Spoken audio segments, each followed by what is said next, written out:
Also, let's talk about bad bugs or common pests in our garden. Yeah, so common pests in our garden, there's a number of them. We're going to go over a handful of them here. The first one is, you might not realize this bug is in your garden or doing damage, but it's there. You probably have seen it a bajillion times. It's called the pill bug. It's also known, you call them roly-polies. That's what you call them. That's what I call them, yes. We grew up calling them potato bugs. Okay. Some people call them, I forget something else, but it's a pill bug. It's a pill bug, okay. And it's probably a 1/4 inch long, and when you touch it, it rolls up in a ball. It's like a very small armadillo. Yeah, okay. They call them armadillo bugs, too. So there's those, and they're actually part of the crustacean family, so they're more related to like shrimp and crawfish and lobsters.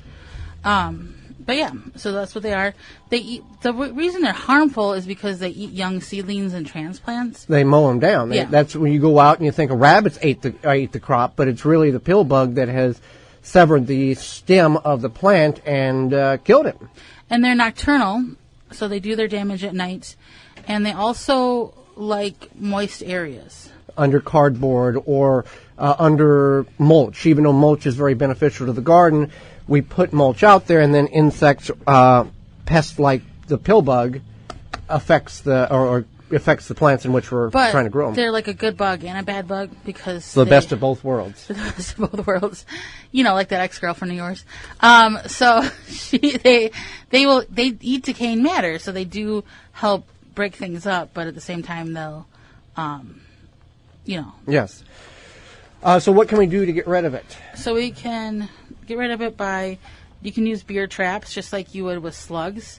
So you would take beer, you would bury if it's like the dish or the cup. The dish or the cup at near ground soil level. Yep.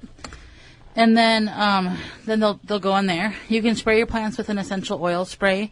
So you can just dilute anything from peppermint oil, eucalyptus oil, cinnamon oil, citrus oil, or rosemary oil, or oregano oil, and tea tree oil. So those more, I guess, I don't want to say acidic oils, but they have a stronger scent. So and Dharmaceutical, one of the sponsors, they have some that would work in that measure as well. The next bug, so keep that in mind. The next insect or pest that we want to be aware of is the tomato hornworm. This is a insect or a bug. It's a worm that you may not have ever seen, but you will have seen the effects in which it has had on your tomato plants.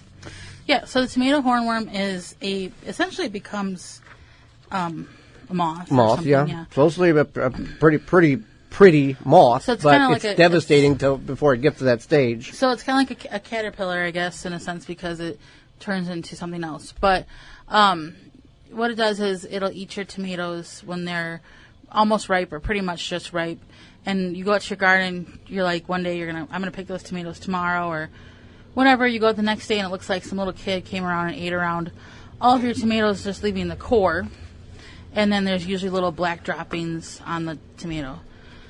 And so what do we want to do in order to combat this? So if you have chickens, you can let your chickens loose in your garden for a little while. They'll find them and they'll eat them. You can try to view them, look for them, but we can't find them. They hide very well. So there's that. We encourage to bring birds into the garden. Yeah, so just like letting your chickens run loose, you could bring birds into the garden.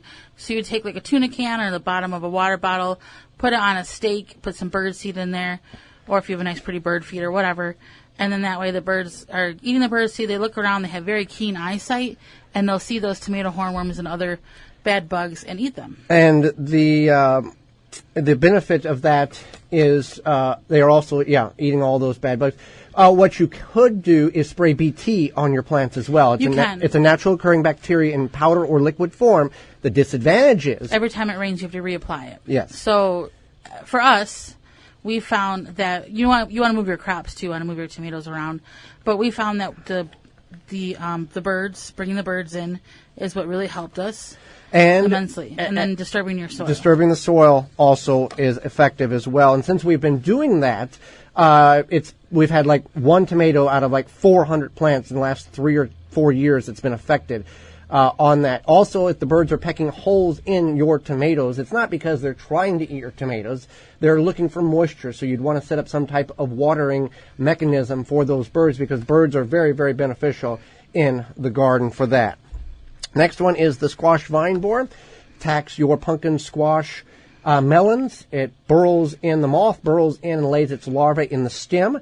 The larvae... Kind of at the base of the stem. Right, at the base of the stem. Then the larvae eats the internal portions of the plant to the point where it severs the veins in which the plant is required to uptake the moisture from the soil and give the leaves the adequate nutrients. The leaves look very wilted, like it needs water. You water it, you come out the next day, it's flat on the ground. The main way of preventing this is being proactive, being very vigilant of your plants and looking to see at the base if there is extraction of what is essentially honeydew, but it looks like sawdust that has been coming out of the base. That's where the burrow has occurred and the insertion of the larvae has happened, and you can squeeze the base of the plant to find out if it's firm. If it's firm, you're good. If it feels like a straw, then you need to do surgery, because there are larvae inside of that stem that is beginning to eat the inside of your squash, your pumpkins out. So what you want to do is take and cut about a 1-inch sliver into the stem to open it up to see what's inside of it. As long as you don't sever the stem from the root system, you're fine. And you'll begin to see larvae emerging out of the plant at the base. So you'll be, if it's squirmy, this is not the job for you. So you want to pull that larvae out. There's usually about 6 to 8 larvae in a plant. And then you let it leave it opened up, that open cavity, for about a day or two, and see if anything else has worked its way down.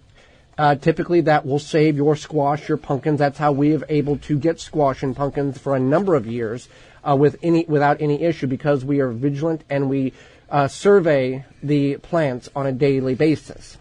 Next is Japanese beetles. So Japanese beetles people are very familiar with them. For a long time, people thought that they looked like ladybugs. They do look kind of like ladybugs, but there's definitely a distinct difference. They will devastate beans, roses. And they bite. Sunflowers, yeah. And they bite you. So one thing you can do, and a lot of people are like, they have these traps, but I feel like they're attracting more, because they're a pheromone trap, I feel like they're attracting more beetles. They're bringing everybody in the neighborhood, all them Japanese beetles, to your yard because they think it's mating over there. They smell that smell. So there's 2 things in which you can do. One, if you choose to use the pheromone trap, put it the farthest away from the situation that's being affected to draw the insect or the bug away from the problem. That's number 1. Number 2, you can use phylum bioproducts, the beetle gone and the grub gone products, in order to eradicate or deal with the problem at hand in your yard. So we'll talk about more of that at the bottom of the hour. But the grub gone is a non-chemical BT product that specializes in targeting the Japanese beetles, weevils, and borers. So keep that in mind. It's an organic product that works very, very well. Okay, so then we have the aphids. The good old fun, horrible tick of the plant world, the aphid. The plant world, so it eats it sucks the juice out. Sucks the juice out of your plants. They are kind of evil because they can reproduce without mating. They reproduce like every 1 to 2 weeks or something. It's ridiculous. They can multiply in a myriad of ways quickly. So what you can do is, one, you can healthy plant. You can have a healthy plant. Yep. So they will attack the unhealthy plants. The weaker the plants. A healthy plant, like a healthy human, is less resistant to diseases and colds. Well, I take that back. Less resistant to colds because your immune system is up more. The plant's immune system is up stronger when it's hydrated and not weak because it's lacking in nutrient or moisture or water internally. Right. We'll talk about plants since we're not certified doctors here. We're kind of know a little bit about the plants. We're like plant doctors. Well, to a certain level, yeah. Kind of. But yeah, you want to keep your plants hydrated. Number 1, keep them healthy. Number 2, if you do have the infestation of aphids, a couple of ways of getting rid of them. 1, if it is on one plant and one plant only, you can extract that plant to 1 degree here. If you remove that plant, whether it's a weed or a cabbage or kale, those aphids may find another host plant. So if you can leave that one plant alone, let them all host on that plant, sacrifice that plant, you're probably going to be okay. You can also use soapy water and spray on that. You can spray neem oil on the plant, which is a natural product to it's a soft-body insect, so that will dislodge it and spray it with a hose. You can also use worm castings, which have a beneficial property in them.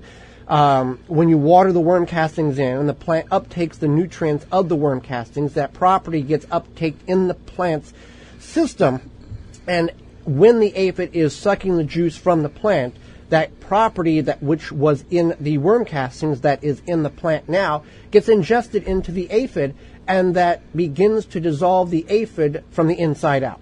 So it's a nature's way of controlling bad bugs in your garden. So that's just some of the different insects that you need to be aware of. For more information, please visit thewisconsinvegetablegardener.com.